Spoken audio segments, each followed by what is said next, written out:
záchranného systému. Jak slyšíte, už nám ty hasiči jedou. Já jdu radši kousek dál, aby mě neustřihli omylem nohu, když se do toho pustějí.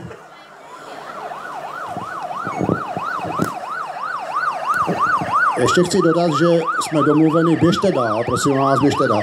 Jsme domluveni, že nebudou spěchat tak, jak to bývá opravdu, když se teda spěchá, aby se zachránil život. Budou postupovat pomalu, abyste všechno stihli vidět, prostě takzvaně metodicky.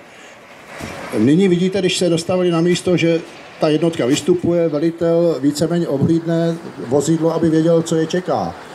Jestli to vozidlo je stabilní, jestli není potřeba zajistit třeba proti převrácení nebo spadnutí ze srázu. To je jedna z věcí, kterou musí zajistit. Musí zjistit, v jakém stavu je ten člověk. Jestli to spěchá natolik, že má teplní krvácení a jsou to, dá se říct, vteřiny, anebo je to zranění, i když těžký, ale ne tak neodkladný k rychlý péči. A oni si s tím prostě poradí. Velitel zjišťuje, že zraněný teda dýchá, protože to je základní životní funkce. Bez dechu a bez krve člověk nemůže existovat. Tak zjistil, že zraněný dýchá, že mu srdce funguje, to znamená, že je zraněný tak, aby v klidu vyprostili ven, že činnost nemusí být tak urputná.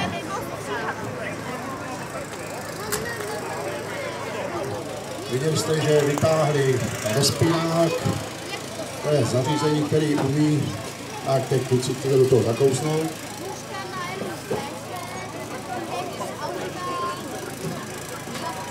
Mimo jinou činnost musí taky zabezpečit vozidlo proti požáru, to znamená, to havárované vozidlo má poškozenou elektroinstalaci, palivový systém, takže lehce se může dojít k tomu, že tam dojde k nějakému ztratu a to vozidlo bude spát.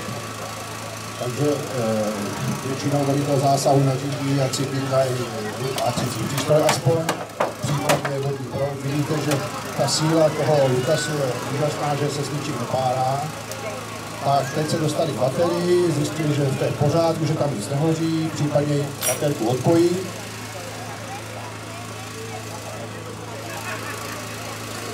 Tak jeden hasič stále komunikuje se zraněným, aby věděl, že se na něj nevykašlali a že na ty jeho základní se pracuje, protože to je důležité, aby ještě byl v klidu, aby nebyl vystresovaný to, že sice hasiči se v něčem vrtají a na něj kašlou, to nejde.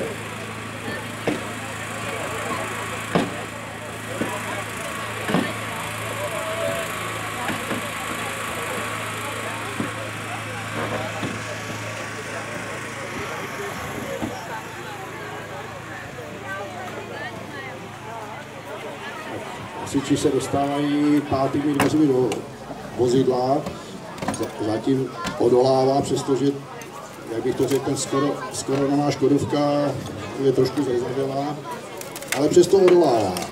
Ale vidíte, že ta síla je prostě úžasná, že se neptá.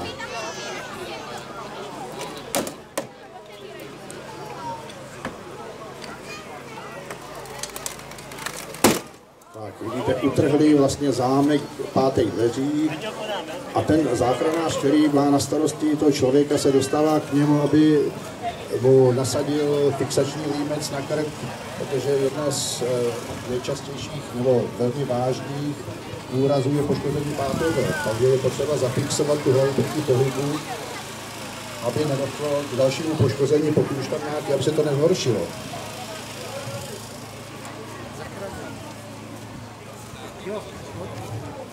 A proto, aby se k němu dostali a mohli vlastně vyndat, protože často v těch podobné době nebo krátce potom přijede i záchranná služba, která bohužel se k tomu zranění nedostane, oni ho potřebují vyndat, aby záchranka na ně mohla provádět ty úkony pro jeho zdraví.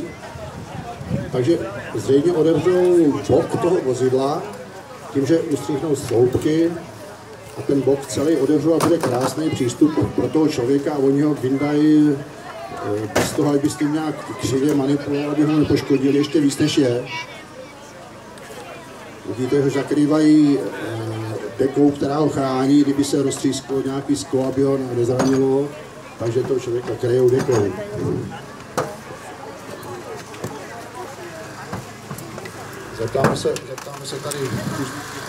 Zeptáme se příslušníka, jak to vidí, jak si jeho lidi postupují. Ano, postupují dobře, je to v pohodě zatím. A vidíte, že ty dveře už povolili. No a teď je potřeba, aby ten přístup byl co nejlepší, to znamená, hodí ty dveře vyvalejí ven, zřejmě si myslím, že ustřihnou sloupek, aby se dostali celým otevřeným blokem k tomu zraněnému.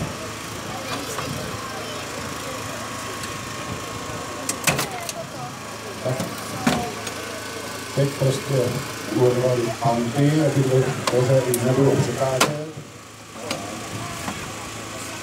Vidíte, že těch 650 postav traků hadící, co znamená.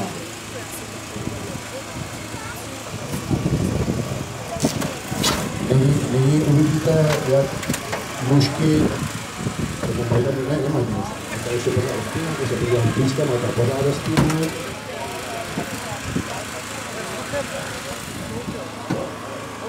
Je to hnaný odčerpadla s olejem, ten olej, prostě ten hydraulický systém, když sklápíte Tatru plnou kamení, akorát, že ten tlak je podstatně větší.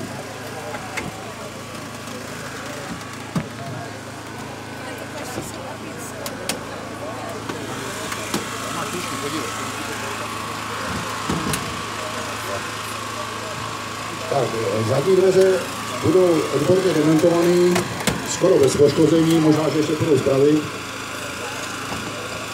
Šikovný klempy si s tím poradí. Tak, dveře zadní za řidičem jsou pryč a nyní bude následovat zřejmě demontáž sloupku, aby byl dokonalý přístup pro toho člověka, který půjde ven. Když vidíte, na zemi tady leží speciální nosítka právě pro vyprošťování. Tak, teď co vidíte, nůžky hydraulický, dole nahoře, šup a bude to pryč.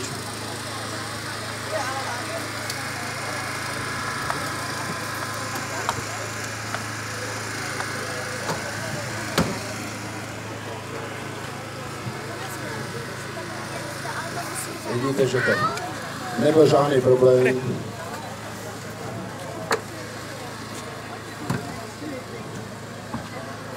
Tak, ještě spodní část sloupku.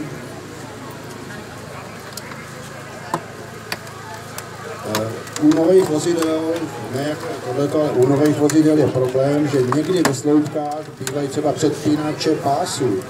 Takže je tam vlastně tlaková patrona a kdyby se ten hasič těma nůžkama trefil do té tlakové patrony, která slouží pro předpínače, tak by mohlo dojít i ke složení toho tlakového zařízení.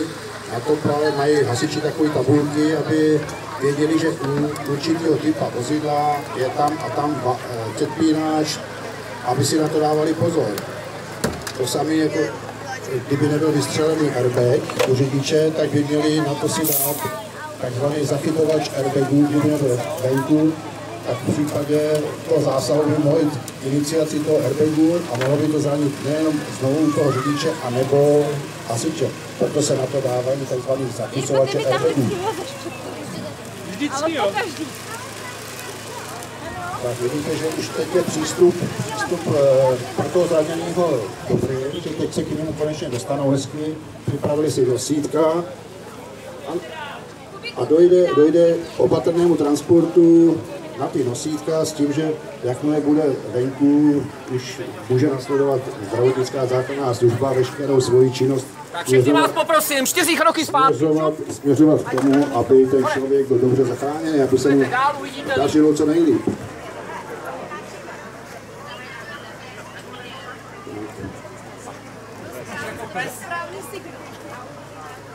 Vidíte, že to není žádná legrace, protože s tím člověkem se musí manipulovat opatrně. Tak už ho mají na nosičkách a nyní bude opatrně vydaný z vozu. Určitě by na něj tady čekala v reálu zdravotnická záchranná služba a doktoři, případně další personál, který se o něj postará.